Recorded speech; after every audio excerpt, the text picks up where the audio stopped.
covered almost 39 topics. So in the first chapter, we had a general discussion and understanding of Anubandha Chatushtaya, the fourfold connection. Being a qualified seeker, and then what is the subject matter, and what should be the result.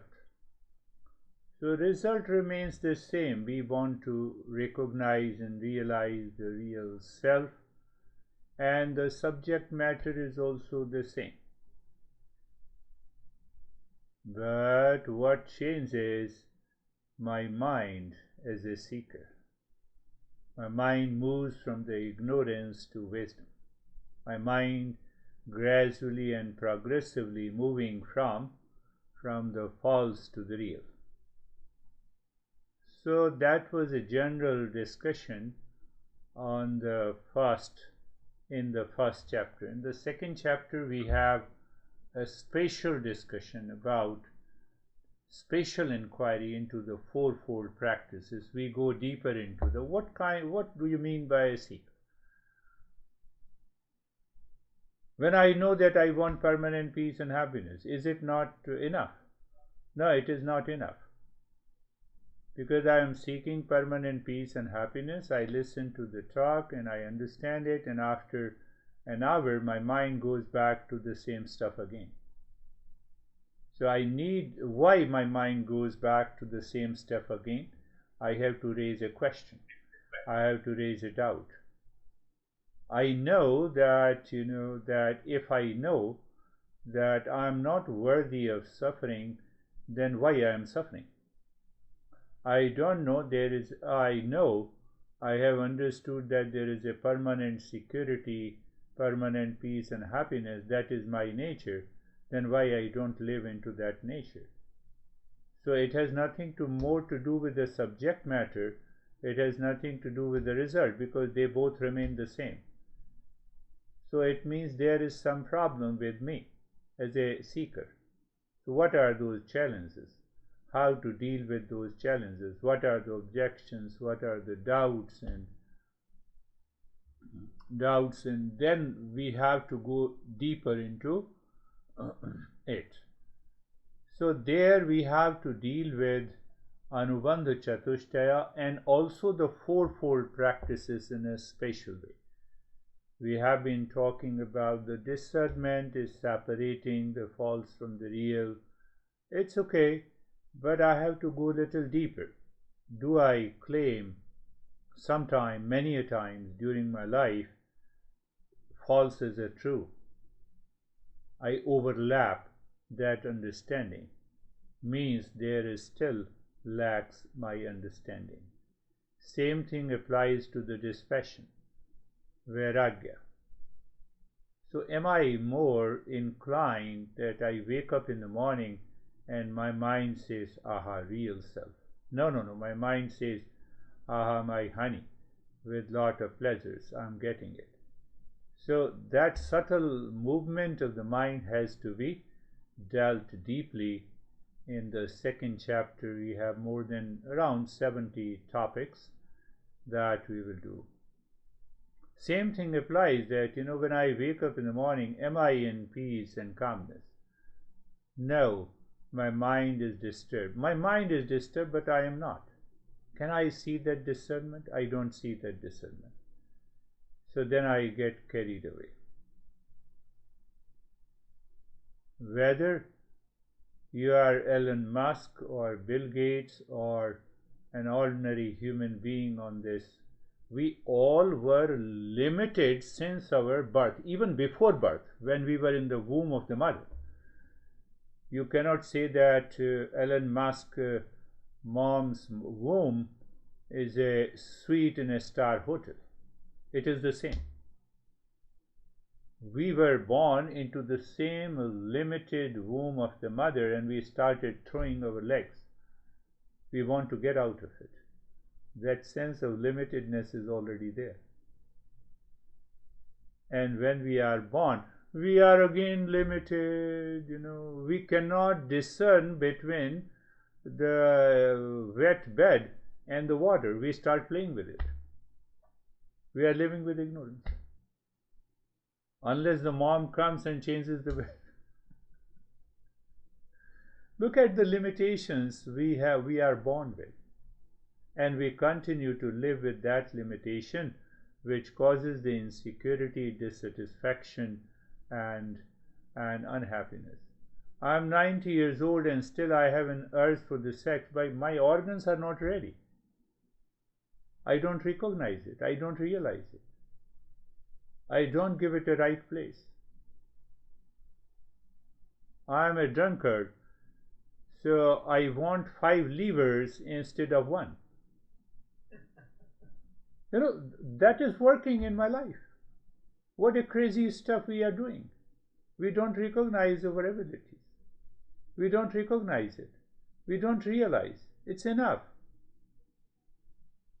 We don't recognize as the body progresses its growth, as the mind progresses its growth, and we are caught up in the limitations. We are caught in the limitations because of ignorance. And that ignorance causes a lot of challenges in our life.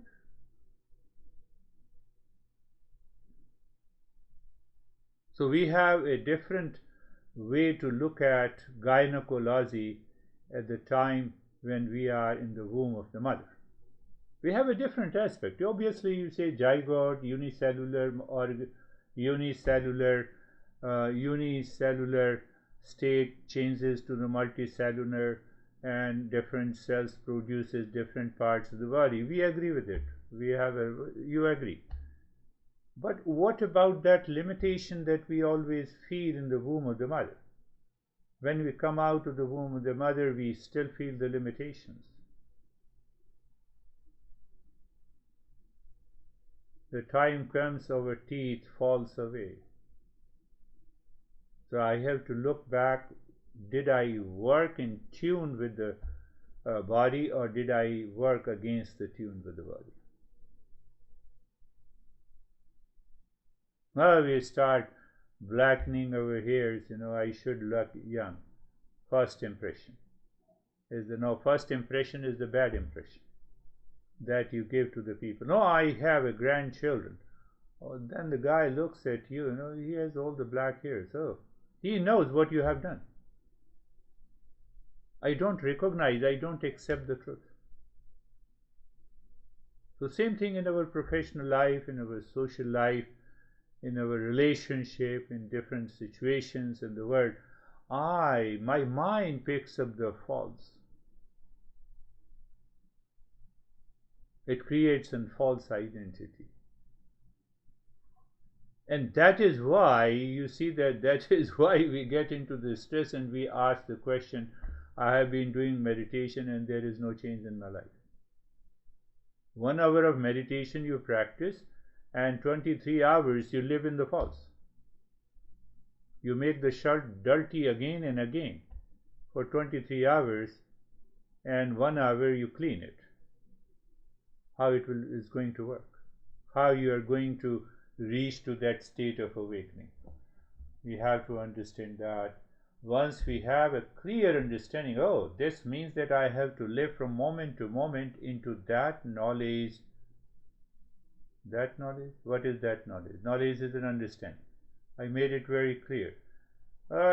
Science in the Eastern wisdom follows the same. It is cause and effect relationship. Okay, but why I should have an understanding? To remove the doubt and the ignorance. But why I have to remove the doubt and ignorance? To have a conviction and clarity. Why I need a conviction and clarity? So I have a clear vision of what is real self and what is not. But why? To retain and realize that knowledge of the real self. To recognize and realize that knowledge of the real self. So once we understand that, it means we recognize there are many movements of the mind which moves me to the false, which takes me to the ignorance, which creates a sense of insecurity, dissatisfaction, and unhappiness. That gives me some idea that I have not been able to succeed in clear discernment and clear dispatch. I fall short of that clarity of viveka and vairagya. That is why I am not.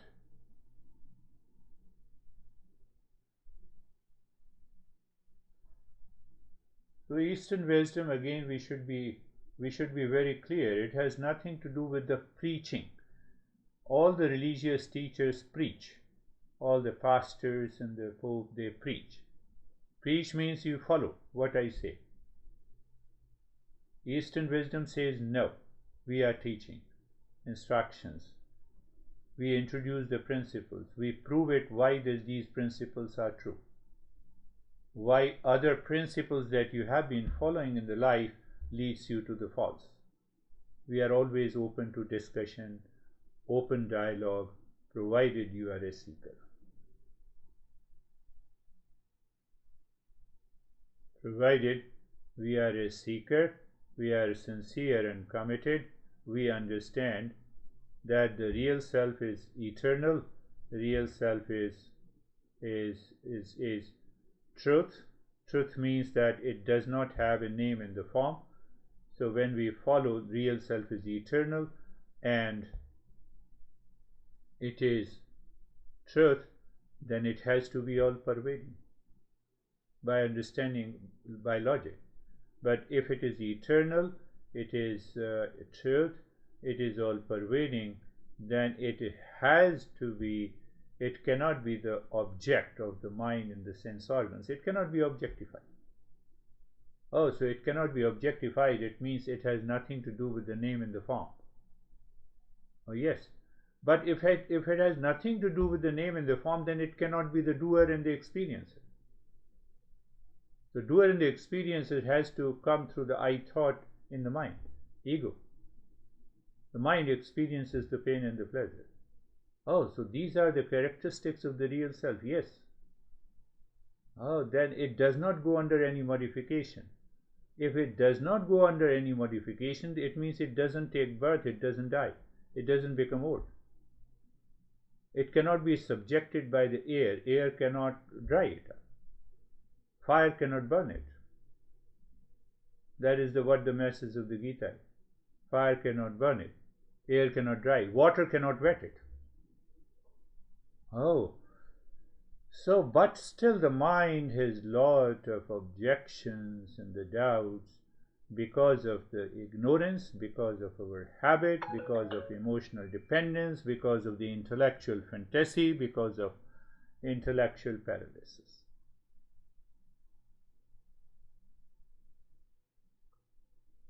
So the topic 40 is the question from a seeker that we have done briefly. So where it says that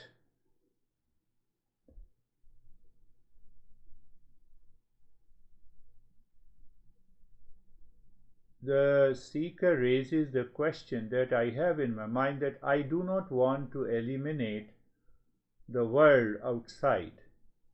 I do not want to remove the ignorance. I am only interested in removing the sorrow and the suffering from my life.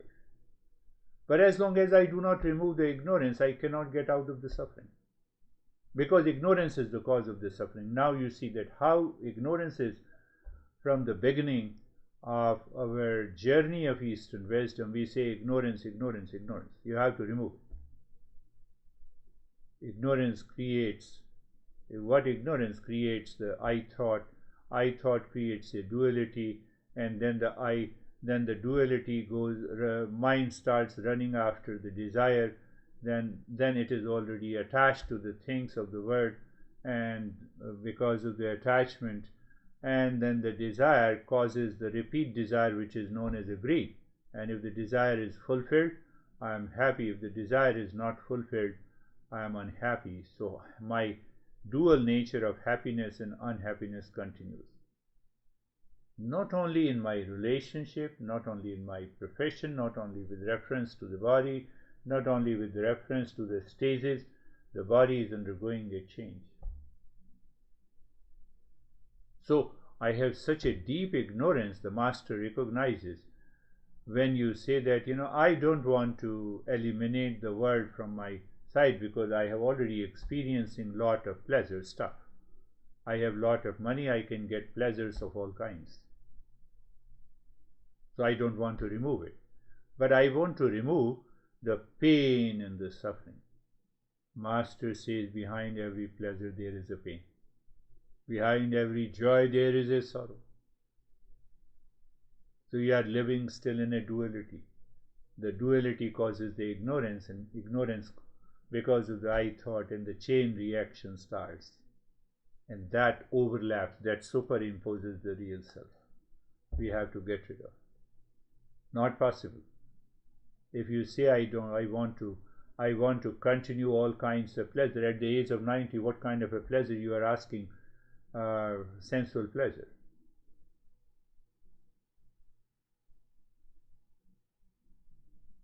So we have to understand the 40th. Another objection the seeker raises, that I have to desire the real self only when I know what it is. That happens in the material world. Oh, here is a mobile phone and you can call anybody, you can send the text. If it is a smartphone, I can send the video. So now I have understood, I have received the knowledge. So now I can desire. But if the real self is still unknown to me, how can I desire that which is unknown to me? There is a beautiful principle in Eastern wisdom, janati ichhati karoti.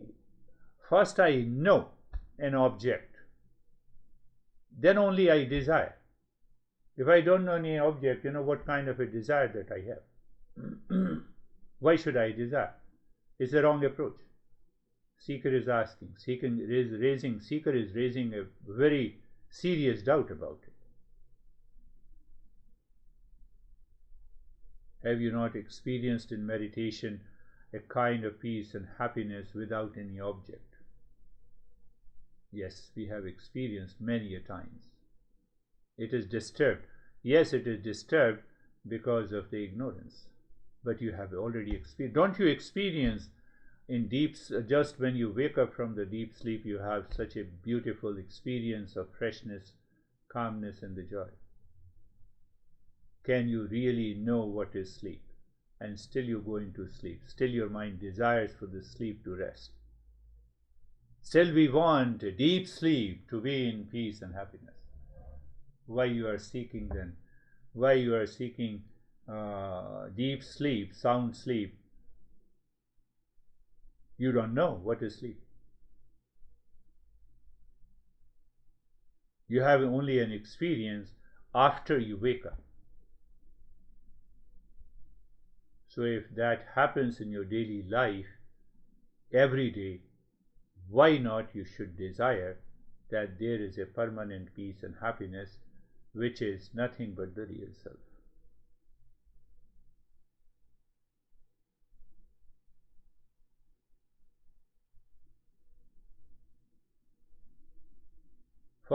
Topic 41. This is what we will understand it deeply. Topic 42, there the Master says that there are two parts of the entire journey of the Eastern wisdom. One part, bring an end to the suffering, so that you can experience the non-dual nature of the real self, all-pervading consciousness. Second part is awakening to peace and happiness. The Master says, we agree with you that you want to bring an end to the suffering, but you have to recognize clearly how that end of the suffering enters, how you realize what is the end of the suffering. You crave for a cup of coffee for a pleasure. The moment you take a sip of coffee, you and the coffee becomes one. That is why you experience the pleasure. It is a non-dual. In every peace and happiness that we receive, even in the material world, Even in the sexual pleasure, we want to be oneness. So that sense of oneness gives us an understanding of, oh, I am at peace. Now I get a joy. So every joy and the peace has to do with the non-dual nature. When the world, for a moment, it stops. To get that pleasure in the world outside, that world also stops. I don't experience the world, I only experience the pleasure, but that is momentary pleasure.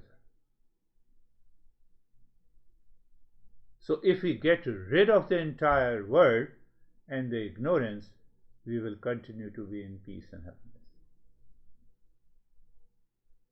That is the reasoning, that is the cause and effect relationship our master poses. 43rd topic, I'm just taking briefly and then we will go deeply. 43rd topic, the seeker raises another question.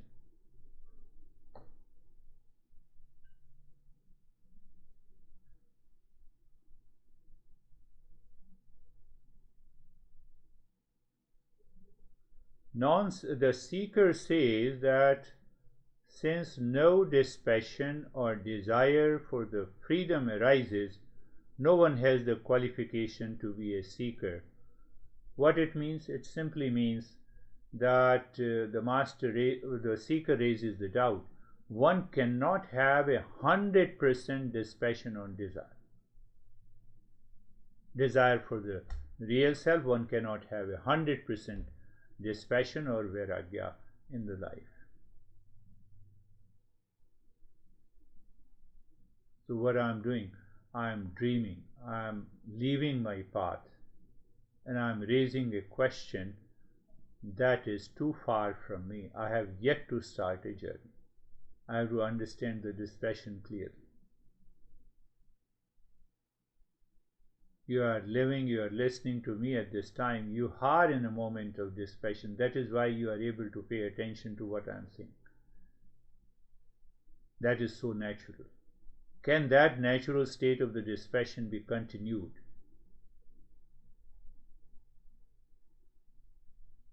So the seeker seems to have lot of impressions about the objects and the people and the relationship in the world where he does not want a dispassion. He wants to keep those dispassion. That is the reason my mind in meditation is distracted. It says, now, you have given me an opportunity, let me imagine, let me go to those thoughts which pertains to relationship and objects during the practice of meditation, and I will enjoy that. So I fall into sleep or my mind is distracted.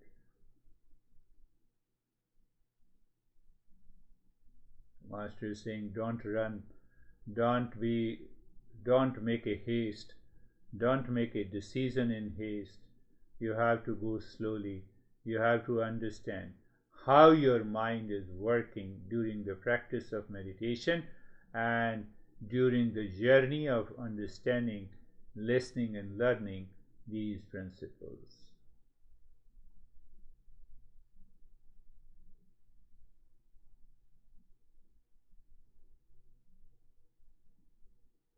Topic number 44. Master gives the reason. This is what happens in the journey. That is the real teaching, that we should, a seeker and the teacher has a dialogue, focused dialogue, already focused on the real self.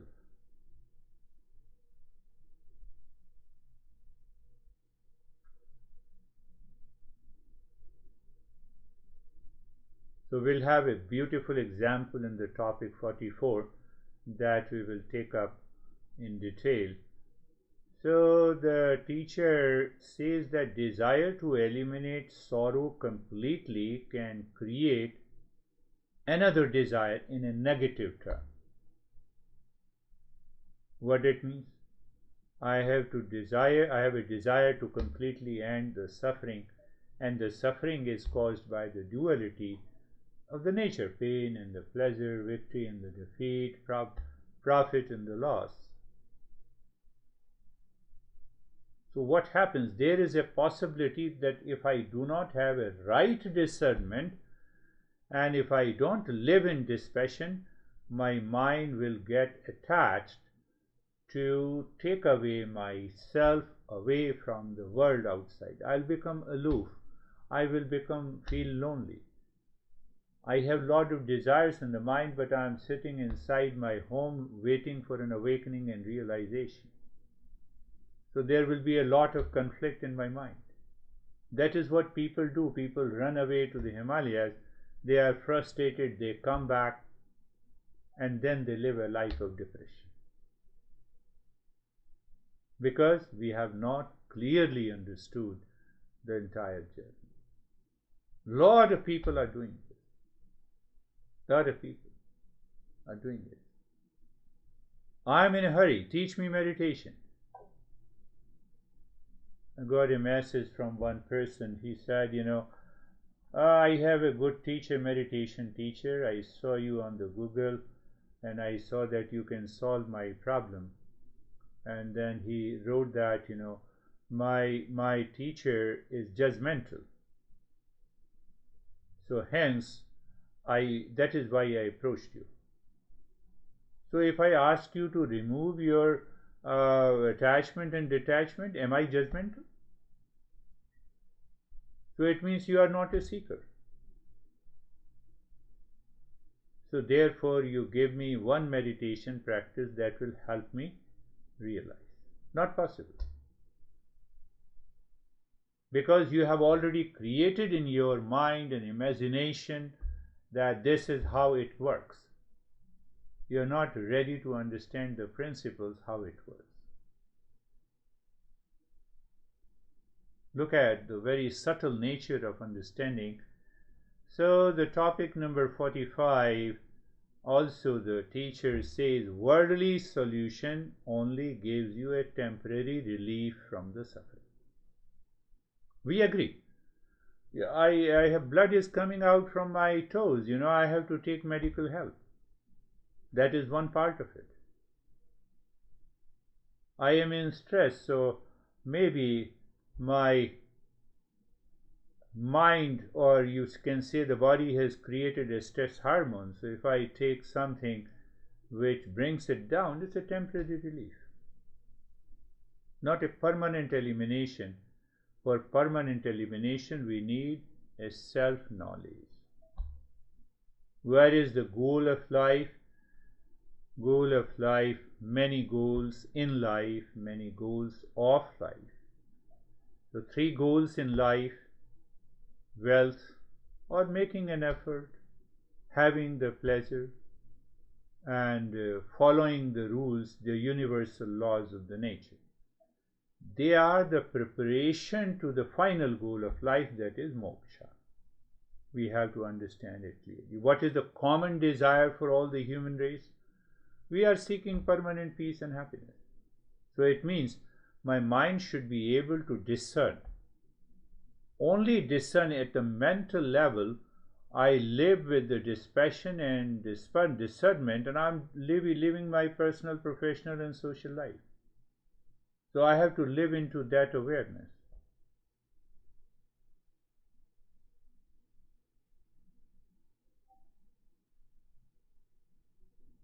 So when I live into that awareness, so the third question comes then, what do you say, what is the nirvana? Nirvana means the self-knowledge. We have to understand it clearly. There is nothing more or nothing less. It is self-knowledge. No, but I know myself, so I have to judge. I have to inquire whether what I know about myself, whether it falls into that category. What I know myself, is it all pervading? Is it eternal? Is it truth? It does not go under any modifications. It is not objectified. Then I am already there.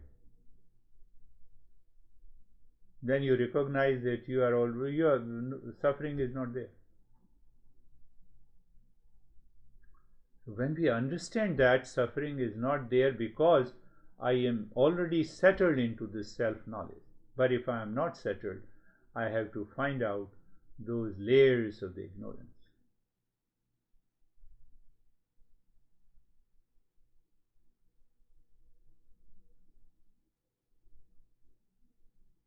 So the master answers the very first question, that if, no, second question, 41st. Yes, 41st. So the seeker raises the doubt that if I don't know the real self, how can I have a desire to know the real self? So hence, your principle doesn't work here. So master says, don't you experience the pleasure, peace and happiness in your life? Yes, I experience by eating pasta, by going into the sexual pleasure, by buying a new car. Don't you experience that they are the momentary pleasure? Yes, I experience it. Don't you see that those pleasure disappears and dissolves after some time? Yes, I experience. So now inquire whether the pleasure is the property of the sex or the car that you buy or the house that you have. No, they are not the property because they are inert. So it means it has to come from inside. So if it comes from inside, it has to be a real self. It has to be a real self. Nothing more than that, nothing less than that. Can you say that the pleasure is the property of the mind? No, because my mind get upset today and get happy today. Throughout the day, this mind moves into happiness, unhappiness, fear, and the security hundred of times. So mind does not have that property of permanent peace. It means there is something behind the mind that is a property. So you have to desire. And what is behind that mind? Create a desire for the real self. You have a flashes. You have an understanding. You can see that clearly. The master gives that answer in detail in topic number 46. 47. The master says that fourfold qualifications are possible in qualified seekers who recognizes what it means. That I have to recognize by the fourfold qualification the problem I am suffering. Now I have to relate it.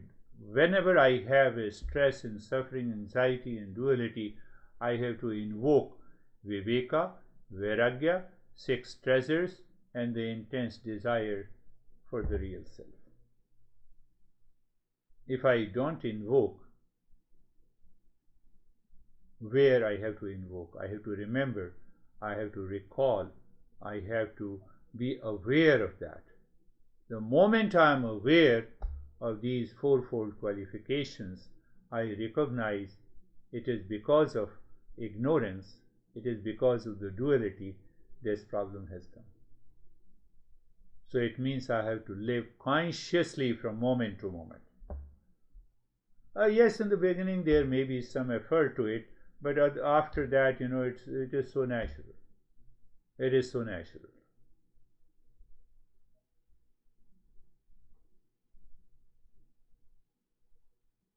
In topic 48, we are just doing a brief survey and then we'll go deeper. So in the topic 48, the master argues, I have already talked about it, everyone loves happiness in deep sleep. So it means I have a desire to be happy. One argument. Second argument, that happiness is devoid of the body and the mind. I don't know body and I don't know the mind in deep sleep. So, when I don't know the body and the mind, I don't know the world outside. So if I can transcend the world in deep sleep, I can also transcend the world in my waking state. So from waking, I have to move to awakening.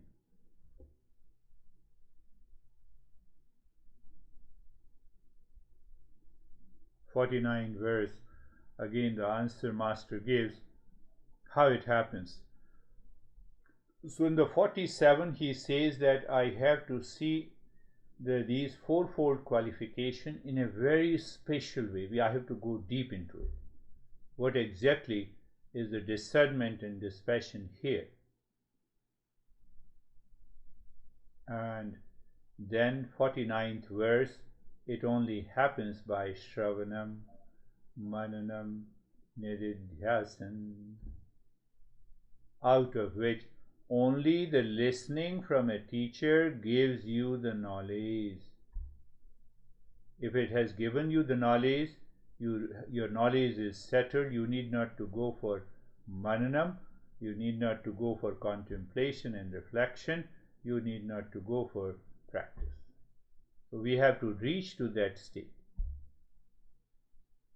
that now the Master says, you are that. Master says by name, are you this Michael? Yes, I am Michael.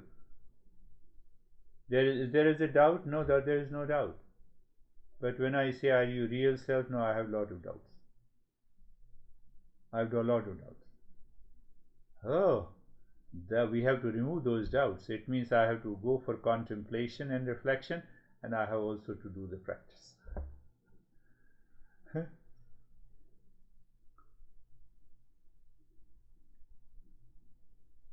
There are two people by the name of the David in a group, and I say, who is David? And both raises the hand. So I still have a confusion which one I'm referring to. So if I have a clear knowledge that which one I'm referring to, I said, no, David, you David, I know that. So the ego creates a problem. Ego returns with a greater force. Yes, I am there. So I have to recognize that. So this Master gives us a clue from the 40th verse, almost 40th verse means 10 topics.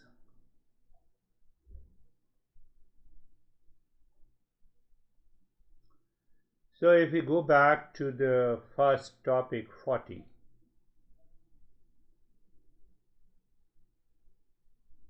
Topic 40 says, the seeker is arguing. That is a between dialogue between the Master and the. You see that the Shankaracharya in 8th century, I don't say to Sasa, but this is a fact, that if Shankaracharya would not have lived, India would have been a Buddhist country. There was so much a tremendous influence of Buddhism until the 8th and the 9th century. Everyone dropped all the rituals, practices, prayers of the Shiva and the Vishnu. They were not at all aware. Because Buddha said the prayer of the image and idol is not required.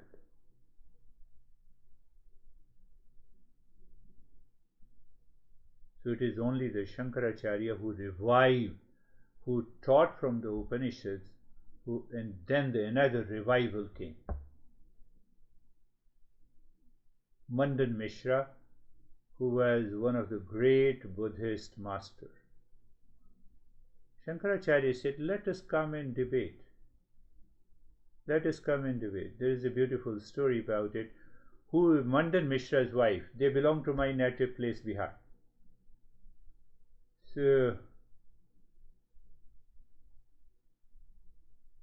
Ubhay Bharati, perhaps, if I am not mistaken, Ubhay Bharati was his wife, and she was also a great realized person.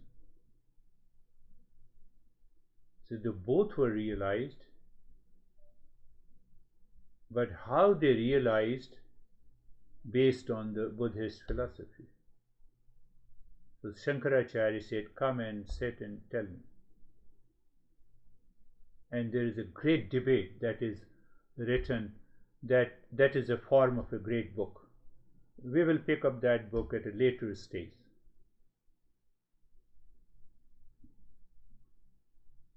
So then who has to be judged, that who should recognize that who is defeated based on the principles? So Ubhay Bharati, his wife, was made a judge. Shankaracharya accepted. So it was not a debate to fight back, to prove academic discussion. It was an understanding. Mandan Mishra was defeated. He accepted the defeat and he became the disciple of Shankaracharya. And Mandan Mishra, who is known as the name of Sureshwaracharya, and he wrote a couple of the books that are par excellence. He uses the logic of the Buddhism to prove this is what the real self is. He got rid of the sense of emptiness and nothingness.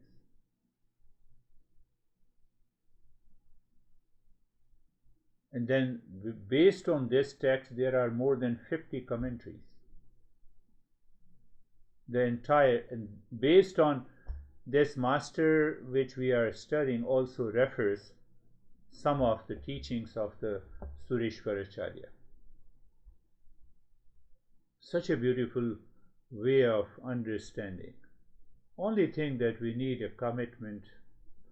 So in the 40th, topic 48 says that the seeker says, no one desires to eliminate the world. I live in the material world. I lie down on the bed. I get a pleasure.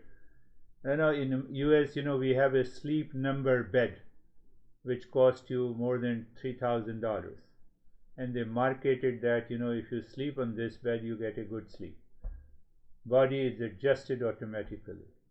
Because your mind is full of craziness, that is why you are not able to adjust your body. So why you need another object? It is not possible because those impressions will continue, even on the sleep number. And the people are buying, America works on marketing only. Sleep number 1. And whatever is working here, so people imitate, the entire world imitates. Majority of the stuff are imitated here, from here. And that's why they are able to open the, you see that, what is that? Donuts, Dunkin' Donuts and Subway and the Starbucks, is coffee not available in your country yet? Is it available? Unnecessary. But that is the way, America creates a hype about those things. It's such a hype, and people starts exporting them.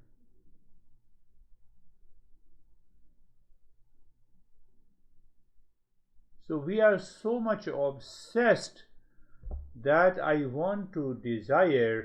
have a desire to end the suffering. I don't want to eliminate the world of pleasure. Because I get the pleasure. Without knowing that the pleasure is not the property of the sleep number, or the McDonald's, or KFC. That I don't recognize.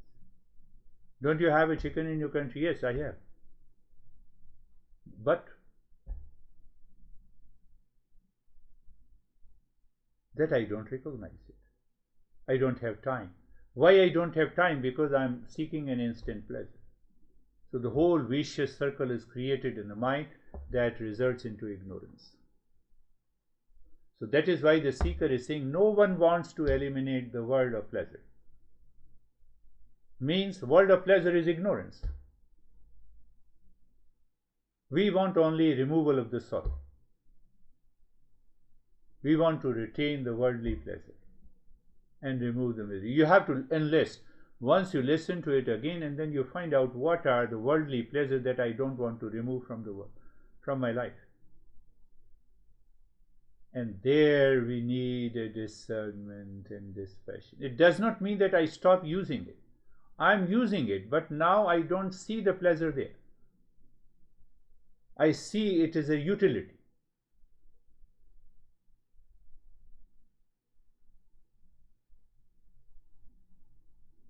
Yesterday I was so upset. I was always writing everything with my pen. And still I have those files where I have written these principles and the programs with my pen on the notebook. Now I want to write, I cannot. And I have realized when I used to write, it was a regular contemplation and reflection, because what I have to write, I have to first create in my mind. But here, sometimes you don't know the exact, the word, how the word is formed. You just go into the computer, you write the first word, and it checks, here is the word.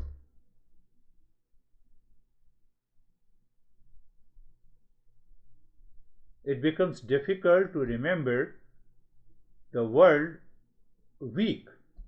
So one word means weaknesses, other word means the weakly. So you miss the spelling. The computer does the work.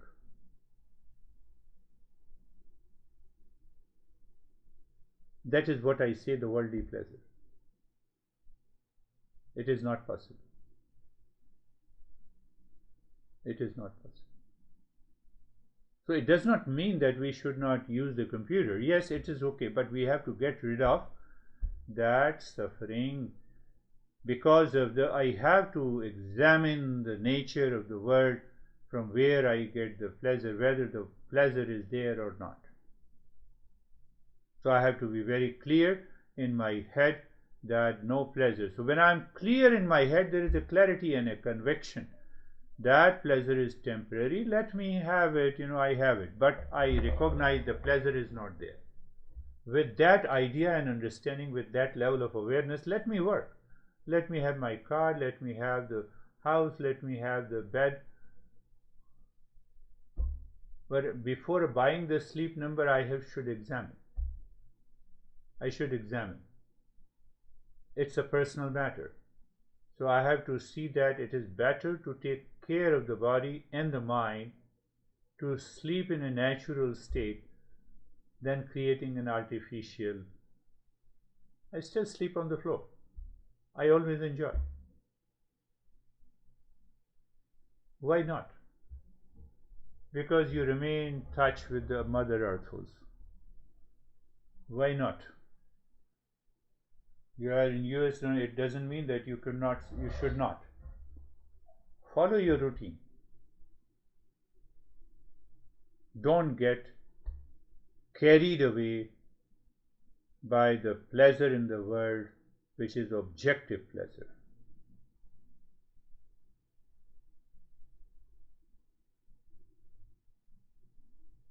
Same thing with the food. So if I start getting those changes in my life, that I can eat any food, I started eating all the salad. I have stopped eating any Indian food. It has been almost 2.5, 3 years. Is it possible? I said, yes, it is possible. It is only possible because of discernment and dispassion. No force. If I force myself, it means I am not at par. I do not reach to that level of discernment and dispassion. So a seeker who has a discernment and a dispassion, who recognizes the pleasure manifest by contact between the mind and the object, is temporary, one, but that pleasure is neither in the mind nor in the object. It is a manifestation of my happiness, the happiness from the real self, because of the contact. So I have a mistaken identity, I live in ignorance, so I give credit to that object. I give credit to the sleep number, I give credit to the car, I give credit to my. Outwardly I should give the credit, but inwardly I should be aware. That is another principle of karma yoga that comes. So am I telling a lie? No, I am not telling a lie. In the presence of you, honey, I am happy, because that happiness manifested from the real self. So I leave the second part of it. What is that? I am happy because of your presence. But internally I know, because of the discernment, I know happiness manifested from the real self. I need not to say to the honey, it is not from you. Why? Why it is so? Absolute reality is one thing. Applied conventional reality is the second thing. Apparent reality is the third thing. So there are three types of realities. Real self, absolute reality. I'm talking to honey, it is applied reality. So I have to follow the applied reality. Empirical reality, sometimes it is also known in physics. Empirical reality means now I have to communicate with you. So I have to use the communication language which keeps you in a happy state and which also keeps me in a happy state. I want money from you, so I have to ask. So that is the dual nature. So that empirical reality works with the duality. That is what the word is. So there, if I force the absolute reality, it will not work. Now I am peace and happiness. Then people will ask you why the hell you are working.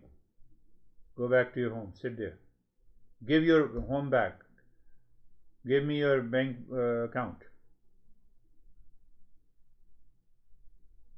No. Absolute reality recognizes that happiness is not in the wealth, but the wealth fulfills the basic needs.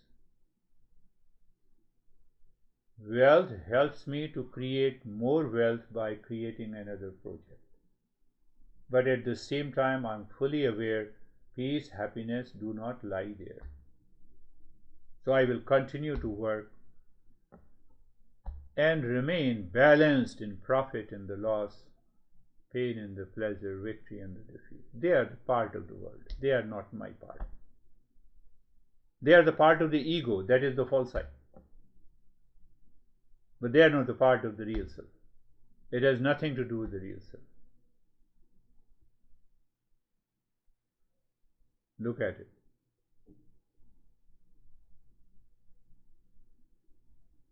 So where lies the problem? The problem lies that we people, we want to bring an end to the suffering without dropping the word of the pleasure which contains the duality because of the ignorance, so the ignorance continues. And if the ignorance continues, then there is always a problem. At the absolute level, you are the real self. At the empirical level, at the applied level, in the presence of the real self, that false I which has become very pure, it is working in the world. And at the same time, I also recognize the apparent reality, like mirage in the water, like honey in a girl or a boy, like the father and the mother in a person. So now that mirage water works here. So what it needs, it demands only an awareness.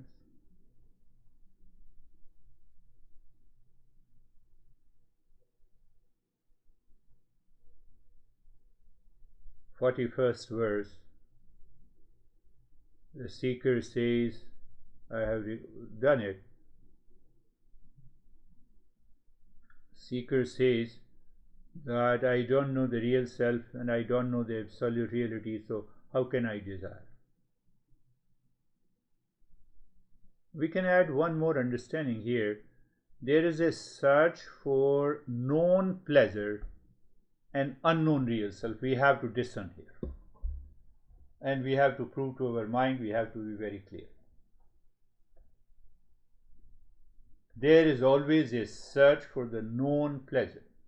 Where is known pleasure? I like pasta in that restaurant, so my mind goes there again and again. It's a repeat desire. So there is a search for what is known to me.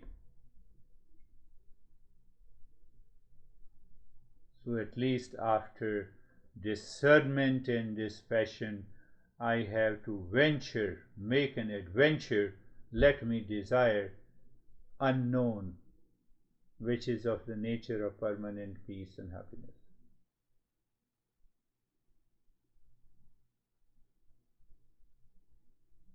I only desire that object which I have experienced before. But that experience lives in the mind. But here I am looking for going beyond the mind. So why you are stuck there? First go beyond the mind, find out, and then come back and see if the pleasure is still there in that object or not.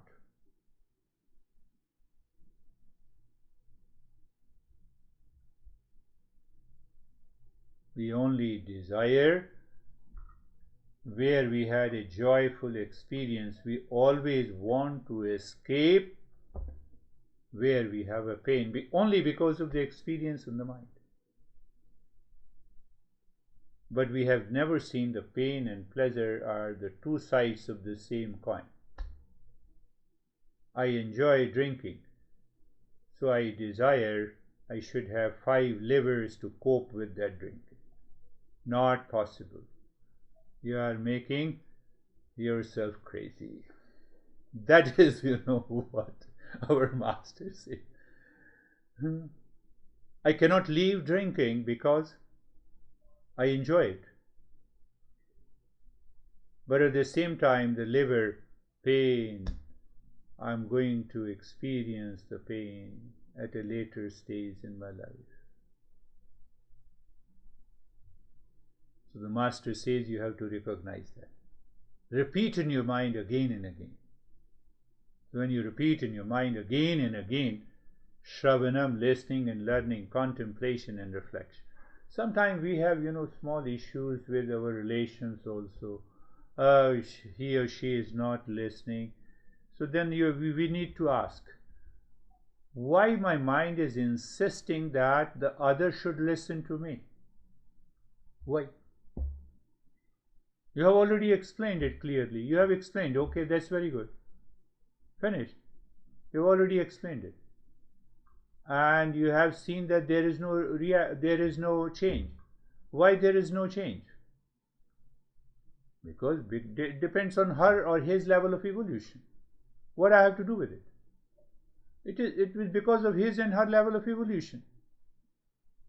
His and her level of awareness. So why should I create a sense of pain and pleasure? Why should I create a sense of reaction? Why? There is no need. So we have to contemplate in that way to keep the mind in the state of discernment and dispassion. There is no way. Now you see that what happens if I keep on insisting. What is that insisting? I am insisting because of my false I. Now the other guy is listening and reacting. And there is no change. But I keep on hurting myself. Why I should hurt myself? Thank God you have given me the honey, because I have increased my level of endurance and I can increase my level of discernment and dispassion. The question of divorce doesn't come here. Well, if the other wants to divorce, let them divorce. It's okay. It's a part of the life. But I am very clear that the day I got married, I'm already divorced. I did not understand in the beginning because of sensual pleasure. I'm already separate. Now I understand I'm already separate. The signing the papers does not mean anything. That has to do with an applied reality. Absolute reality, I'm already separate.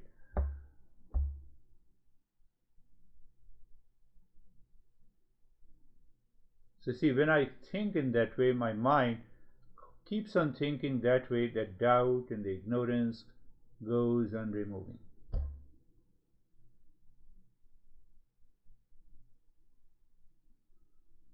We'll pick up other topics in detail in our next